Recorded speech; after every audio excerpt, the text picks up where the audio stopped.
nagtatago lamang sa mga damuhan at nag-aantay ng pagkakataon. Kumbaga, sabi na dito, pre, go single na lang. Pero si Lord JM pumasok na. Gumuna nga doon si Lord JM at na-funnel pa sa gitna itong sila Zaida. Nakalabas with a traceless. Umulan ng mga palaso. Mountain Shower, pero kulang yung damage.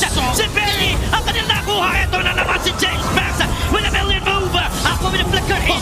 Hindi nga na kumapit yung tali. Nakapag-traceless si Zaida. Bawas na ng resources. Nabibilang na rin X-Nova kung ilan daw nagpapakita. Apat na kagad. Tapos, Triman. Nagpasok ng Shizu, ha? Mountain Shocker ang counter na gagawin dito ng TNC.